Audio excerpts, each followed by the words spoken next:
नमस्कार, प्रणाम, हर हर महादेव। मैं देवेंद्र त्रिपाठी। आज आप लोगों को एक कुछ चीज़ें हैं ऐसी जो मैं याद दिलाना चाहता हूँ, जो सभी को जानना चाहिए और याद भी करना चाहिए।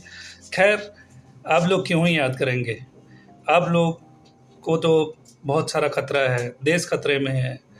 आप लोग देश को बहुत आगे बढ़ा रहे हैं और बढ़ाना भी चाहिए, देश को सपोर्ट भी करना चाहिए। लेकिन हमारे बड़े बुजुर्गों ने या क्रांतिकारियों ने कहा है सब के सब मारे जाओगे, एक दिन मरोगे बाबू सब लोग। क्यों मरोगे?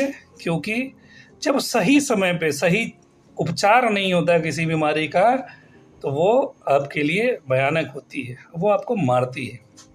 जैसे जो मीठे जुमले होते हैं, मीठी बातें होती हैं, बड़ी अच्छी लगती हैं, लेकिन हकीकत कुछ और होता है उसके पीछे। आज आप लोगों को बहुत सारी मीठी बातें, मीठी चीज़ें बताई जाती हैं और वो आपको सारा हकीकत लगता है। जैसे लगता है कि आप ही के लिए लोग जी ही रहे हैं, उनका तो कोई मतलब ही नहीं है, उनका तो कोई मकसद ही नहीं है, सिर्फ आपके लिए जी रहे हैं।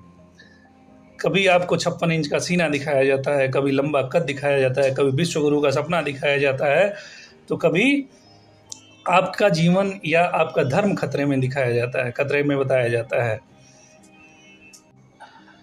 कभी आपका धर्म खतरे में बताया जाता है, कभी आप खतरे में बताए जाते हैं, कभी आपका जीवन खतरे में बताया जाता है। लेकिन इन जुमलों से बचना है आपको। क्यों बचना है? मुझे हंसी आती है। क्यों?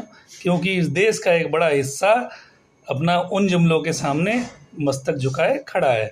यह जुमला अब सिर्फ भाषणों तक सीमित नहीं है भाइयों, यह आपकी रसोई से लेकर किसान के खेत तक भारी पड़ रहा है। आइए गिनते हैं कि इस सत्ता ने, इस 56 इंच वाले ने, इस जुमलों ने आपको कहाँ पे ले जाके खड़ा कर दिया है।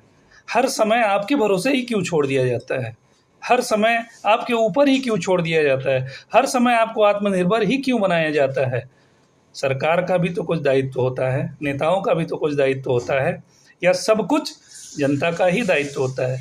जनता का दायित्व होता है अच्छा नेता चुनना, अच्छा लीडर चुनना, अच्छा शासक चुनना, जो कि जनता ने आपके अनुसार चुना है। लेकिन आप क्या कर रहे हैं? हर समय में जनता को अकेले मरने के लिए उसके कर्म के ऊपर, उसके दम के ऊपर, उसके ताकत के ऊपर छोड़ देते हैं।